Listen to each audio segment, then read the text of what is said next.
Eh bien, bonjour à tous, c'est Flo. Aujourd'hui, on se retrouve pour le Absolute Green Lantern, tome 1, donc qui est appelé La Manoir, donc, sorti chez Urban, de Halloween et de John. Alors, comment on prononce ça? Janoy Lindsay? Je pense que ouais, c'est comme ça. Janoy Lindsay. Donc au dessin, à la couleur, à l'ancrage. Voilà. Ils sont sur une équipe de 2 personnes. Au moins, ce qui est bien, c'est que ça se suit, hein, sur les 6 épisodes, parce que là, on a les 6 premiers épisodes. Donc, la gamme absolue, comme vous avez pu le voir sur un potentiel Batman ou un potentiel Superman, ou Wonder Woman, ou Martian Manhunter, ou Flash. Donc c'est la nouvelle gamme du coup de chez DC depuis quelques temps. Et là, on est sur l'univers des Green Lantern.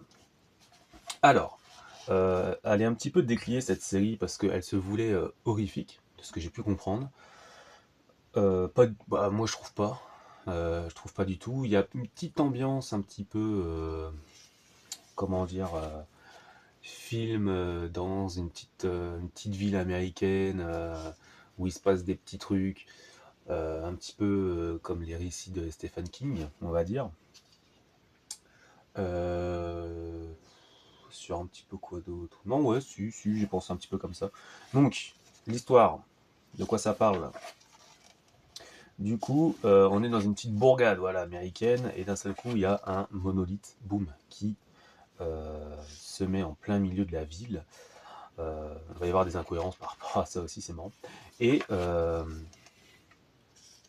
et du coup, ce qui vient en même temps avec le monolithe, c'est un extraterrestre, donc qui sera Harbin Sur, donc Harbin Sur redesigné, on va dire. Donc le voilà, qui ressemble un petit peu, comme vous avez peut-être dû entendre aussi, à Boo, donc à Majin Buu dans DBZ.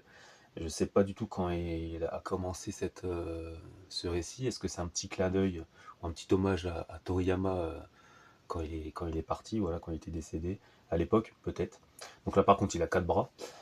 Et, euh, et voilà. Alors,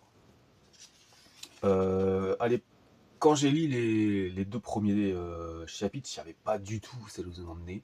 On a Al Jordan avec cette main noire, comme vous voyez, parce qu'il a été infecté. Alors, je sais pas non plus si ça a un lien avec. Vous savez, il y a une histoire comme ça où c'est un samouraï qui a été, euh, qui a été aussi touché par une sorte de matière noire et tout sur son bras, carrément. Et il est obligé de se battre qu'avec l'autre bras. Donc je sais pas si c'est un lien avec ça aussi, c'est peut-être aussi un petit clin d'œil, je sais pas. Mais bon, voilà. On a Al Jordan du coup qui est entre guillemets un méchant, mais pas voulu quoi, malgré lui, tout simplement. Et le personnage principal du coup, qui est la même Green Lantern que dans Far Sector, du coup voilà, qui sera Joe. Voilà. Donc on va voir tout le monde, hein. Vous avez peut-être pu voir John Stewart un petit peu plus loin. Attendez. Donc là, on a Guy Gardner. Guy Gardner est là. Bon, un Guy Gardner très différent, que ce soit physiquement ou même au niveau de ce qu'on a pu voir, enfin de ce qu'on a, le peu que j'ai vu, même au niveau des émotions. Euh, C'était quelqu'un d'assez réfléchi de ce que j'ai pu voir. Donc bon, voilà, pourquoi pas. Parce que du coup, il essaie de calmer la situation, alors qu'on aurait pu dire peut-être qu'il aurait été un petit peu plus chaud là-dedans, mais non, pas du tout. Alors, du coup, en fait, on a Binsur qui va juger tous les habitants, entre guillemets, de cette petite bourgade. Et il a à Binsour pas le nom, enfin le nom, mais le titre. Parce qu'en fait, il y a plusieurs titres. Je vais expliquer vite fait pour éviter de spoiler. De toute façon, je pense que je vais juste arrêter au troisième chapitre ou au deuxième chapitre. Et puis je vais éviter un petit peu d'aller plus loin, peut-être. Peut-être juste vous montrer un personnage de fin, parce que du coup, j'ai découvert ce personnage. Donc en fait, on a le spectre émotionnel, mais qui n'est pas pareil. En fait, on n'a pas des anneaux de lumière, pour l'instant, de ce que j'ai pu voir. En fait, euh, les personnages vont être mis dans des catégories de lumière. Donc, on a le vert, le jaune, le rouge. Pour l'instant, de ce que j'ai pu voir, il y en a une autre aussi. Du coup, il y a le noir aussi. Euh, la plus basse, apparemment, c'est les Quars, donc il parle bien des armures de Quars et tout. Donc les armureries de Quars, donc ça on l'a. On parle d'une étoile noire et tout. C'était, franchement, c'est tellement gros que quand j'ai vu qu'est-ce que c'était l'étoile noire, je me suis dit, ah bah oui, c'était logique. Bon, vous verrez si vous lisez. Je vais éviter de spoiler, on le voit bien là. On a une fin de cycle, entre guillemets. En 6 épisodes, à la fin du sixième, on a un petit peu. Bah, du coup, oui, il a un manoir qui. Hop, c'est bon. L'arc manoir est parti. Donc, c'est bon. On a un arc entier, on va dire. Donc, voilà.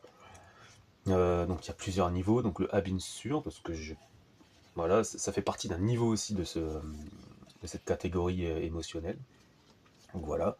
Il y a le délire. Il y a un délire avec les anneaux.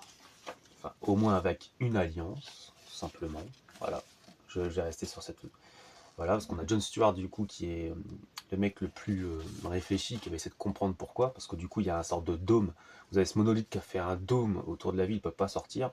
Et en fait, je vous le dis, voilà, vite fait, mais bon, ça, entre guillemets, pas trop d'importance.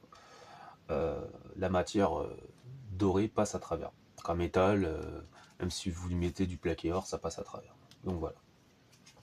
Et je vais vous montrer un petit peu le personnage qui m'a fait plaisir. Bon, je vais éviter de spoiler, je vais juste aller un petit peu vers la fin. J'espère que vous voyez pas. Bon, là, peut-être que vous voyez les couleurs, mais pas plus. Donc voilà, après, on a le personnage principal qui va, euh, qui va être le nouveau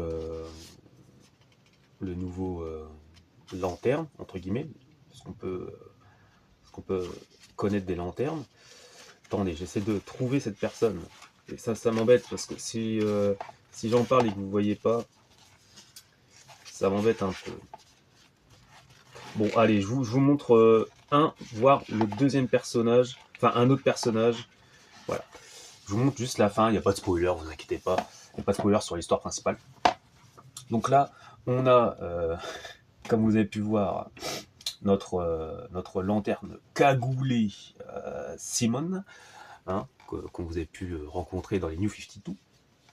Donc là, apparemment, ce sont des agents. Donc lui, voilà, il a sa cagoule, donc il est connu, c'est son signe distinctif, on va dire. Et là, on a un personnage qui s'appelle Chess Cameron, que je ne connaissais pas du tout, et qui existe aussi hein, dans l'histoire de DC. Et du coup, j'ai fait des petites recherches avant d'en parler. Et en fait, c'est Jessica Jones avant Jessica Jones. Et ouais. Alors, je pense que Bendis a vraiment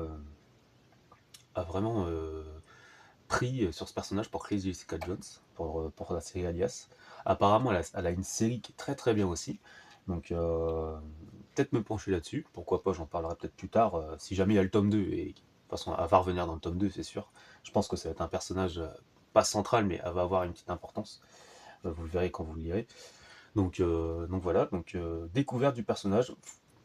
L'un des points positifs de ce tome, parce que spécialement au niveau du récit, j'ai pas trouvé ça foufou. La réécriture un petit peu du lore, j'ai l'impression que c'est pas spatial.